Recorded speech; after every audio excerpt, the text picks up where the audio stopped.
Ya sebenarnya PDIP tidak mau terus-menerus hanya menjadi samsak dan sasaran kritik ya, yang kemudian sebenarnya itu tak lebih dari dosa-dosa dan kemudian manuver politik ekstrim yang dilakukan oleh Jokowi. Jadi yang saya kira tidak bisa terlampau gampang juga diinjeksi, apalagi dimasuki oleh outsider seperti Pak Jokowi yang tidak berkontribusi apapun terkait dengan Golkar. Tapi hari ini kita tahu bahwa memang pendukung-pendukung Pak Jokowi sudah mulai tidak terlampau kelihatan. Assalamualaikum guys, jumpa lagi di channel YouTube Natar Update. Oke guys, jadi kali ini pengamat Adi Praitno angkat bicara soal polemik dekatnya mantan Presiden Joko Widodo dan keluarganya secara resmi dari keanggotaan PDIP, termasuk putra sulungnya Gibran Rakabuming Raka dan menantunya Bobi Nasution. Jadi tak perlu berlama-lama, langsung saja kita simak bersama-sama video ini guys. Bismillah. Mau ke Mas Adi dulu. Mas Adi, kan PDIP sebelumnya bilang alasan pemecatan baru dilakukan sekarang karena mau menjaga marwah dari Jokowi saat masih menjabat sebagai presiden. Nah sekarang tidak lagi jadi presiden, tidak di pemerintahan, tidak punya partai, dampak politik dari status dipecat itu untuk Jokowi apa? Ya saya kira ini kan sebagai bentuk formalitas bahwa Jokowi dan keluarga besarnya sudah tak lagi menjadi bagian dari PDIP. Oke, Meski secara politik kita tahu bahwa sebenarnya Jokowi dan PDIP sudah tidak sejalan, terutama jelang Pilpres 2024 yang lalu, di mana Jokowi dan Gibran termasuk Bobi jelas-jelas ya berhadap-hadapan dengan PDIP.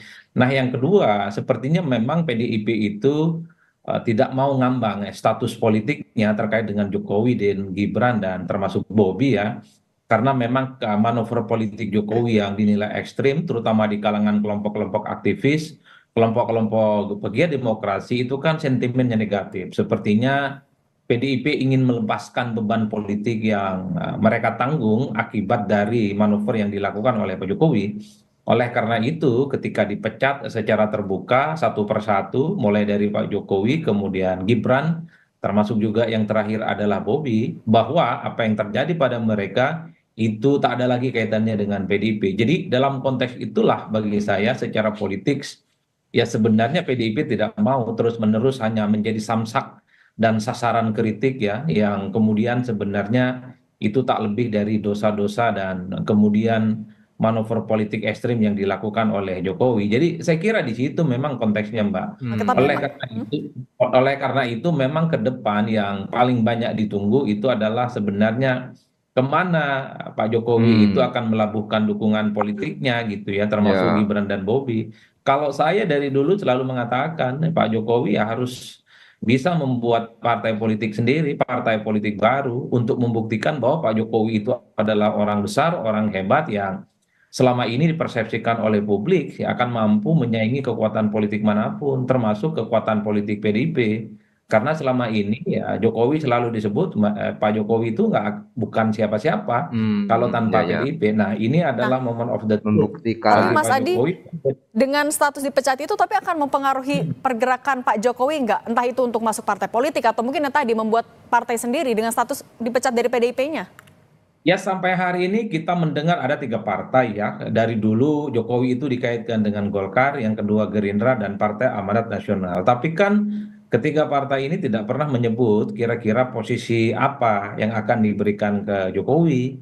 Kalau hanya sebatas anggota biasa ya mungkin semuanya akan terbuka. Tapi kalau kemudian harus posisi strategis menjadi veto player dan penentu kebijakan strategis di partai, rasa-rasanya sulit. Ini yang Hmm, saya kira bahwa sekalipun partai-partai itu terbuka ke Jokowi, bukan otomatis Pak Jokowi itu akan mendapatkan posisi strategis.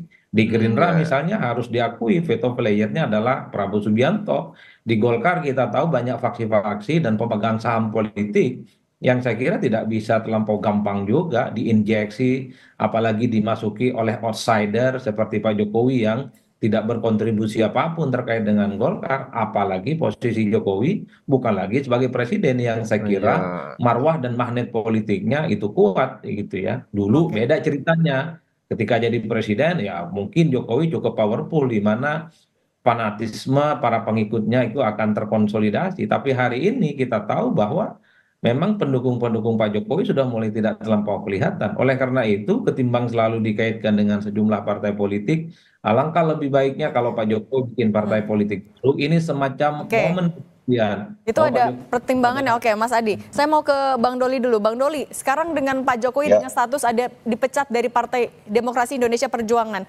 Golkar sikapnya masih sama terbuka, masih siap menggelar karpet kuning untuk Pak Jokowi? ya seperti yang sudah berapa kali kita sampaikan, ya tadi juga Pak Bahlil Ketua Umum Golkar menyampaikan bahwa Golkar ini kan partai besar, partai tertua bahkan sekarang, kemarin kita 60 tahun ya. Nah, jadi kami menerima saja siapa saja yang kemudian merasa punya visi yang sama, punya ideologi yang sama, punya komitmen dan perjuangan yang sama untuk bisa bergabung kepada Partai Golkar. Nah, apalagi apa yang mau bergabung itu tokoh-tokoh bangsa ya, seperti Pak Jokowi yang mantan presiden gitu. Saya kira kami terbuka saja untuk menerima beliau bergabung. Nah, tapi kan itu kan kembali kepada individunya masing-masing ya. Karena kan masing-masing kita dijamin dalam konstitusi punya hak dan hak politik ya untuk memilih kita bergabung atau berafiliasi dengan kekuatan politik mana saja gitu. Jadi kami kembalikan saja kepada Pak Jokowi itu. Oke, Bang Doli. Tapi kalau sikap di internal Partai Golkar sendiri, terutama di kalangan politisi senior terhadap status pemecatan Pak Jokowi, itu sebenarnya sejauh apa? Apakah ada resistensi? Karena kan juga pasti kalaupun Pak Jokowi masuk ke Golkar, pertanyaan selanjutnya adalah posisinya apa? Gimana sikap internalnya? Ya kalau soal pemecatan partai lain, ya kami tidak bisa ikut intervensi, tidak bisa campur tangan ya. Karena memang itu adalah kedaulatan kewenangan dari masing-masing partai gitu. Ya. Nah, tapi kalau kemudian misalnya nanti bila kemudian Pak Jokowi memilih pada akhirnya untuk terlibat aktif dalam partai politik yang kita nggak tahu di mana ya. Tadi disebutkan Gerindra mungkin, PAN juga mungkin. Nah, kalaupun di Golkar, nah soal posisinya di mana tentu akan ada pembicaraan lebih lanjut ya. Nah kan wakil kami, representasi kami keluar itu kan selalu hal-hal yang penting dan strategis ini kan itu diwakili oleh ketua umum ya. Nah tentu ketua umum nanti pada saatnya kalau memang betul ada pembicaraan serius kepada siapa saja termasuk misalnya setokoh Pak Jokowi, pasti juga ketua umum kami sudah ada pembicaraan internal di kalangan senior-senior, kemudian juga di dalam DPP dan seterusnya. Itu nanti yang mungkin akan juga dibicarakan pada saat memang ketemu momentumnya tuh ketemu Pak Jokowi gitu. Oke. Bang Doli, tapi sejauh ini komunikasi sama Pak Jokowi sampai mana? Hanya sekedar terbuka aja kalau Pak Jokowi udah mau masuk atau sebenarnya ada tawaran juga mulai jemput bola? Iya, kalau komunikasi apa dulu? Kalau komunikasi misalnya selama ini antara Pak Jokowi dengan Partai Golkar sangat bagus. Komunikasi ya, untuk tawaran masuk ada nggak, Bang? Nah, itu kan tadi, itu semuanya nanti direpresentasikan oleh Pak Ketua Umum. Tadi kan Pak sebelum dialog ini dilaksanakan kan sudah dengar tadi pernyataan Pak Ketua Umum Pak Bahlil seperti apa gitu. Oke, saya mau balik lagi ke Mas Adi. Mas Adi kan ya beberapa partai politik bilangnya terbuka untuk Pak Jokowi, tapi memang nggak ada yang maksa sebenarnya. Pertimbangan dari partai politik menerima Pak Jokowi, memilihkan posisinya, untung ruginya apa sebenarnya?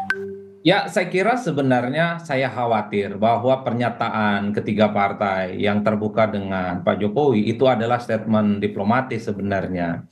Karena memang ketiga partai ini kan sejak awal memiliki hubungan politik yang baik dengan Pak Jokowi. Kenapa saya sebut statement diplomatis? Jangan-jangan memang ketiga partai ini juga menghitung bagaimana efek negatif ya. Kalau Pak Jokowi itu bergabung ke Gerindra misalnya ataupun Golkar dan PAN, harus diakui setelah tak lagi jadi presiden, setelah Jokowi dipecat oleh PDIP, tentu daya tawar politiknya tidak sekuat dulu. Beda ceritanya kalau Jokowi masih posisinya sebagai presiden, saya kira memang daya tawar politiknya di atas rata-rata. Dimanapun presiden pasti punya magnet elektoral secara signifikan. Kan publik bertanya, partai juga pasti menghitung apa untungnya kalau Golkar misalnya menerima Pak Jokowi.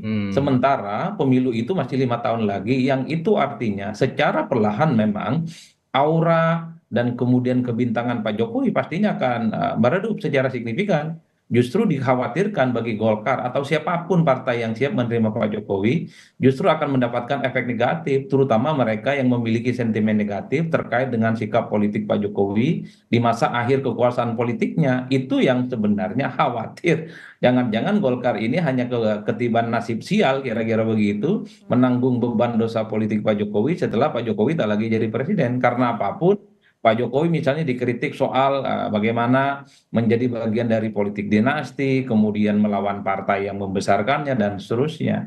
Itu yang menurut saya menjadi pertimbangan signifikan. Tapi kalau mau bicara tentang efek positif, harus diakui kalau ada Pak Jokowi tentu pasti ada Gibran Rakabuming Raka. Jadi siapapun yang menerima Pak Jokowi itu bisa dipastikan Gibran akan menjadi bagian di dalamnya, dan itu artinya partai manapun, misalnya Golkar, akan punya wakil presiden Oke. untuk di 5 tahun yang akan datang.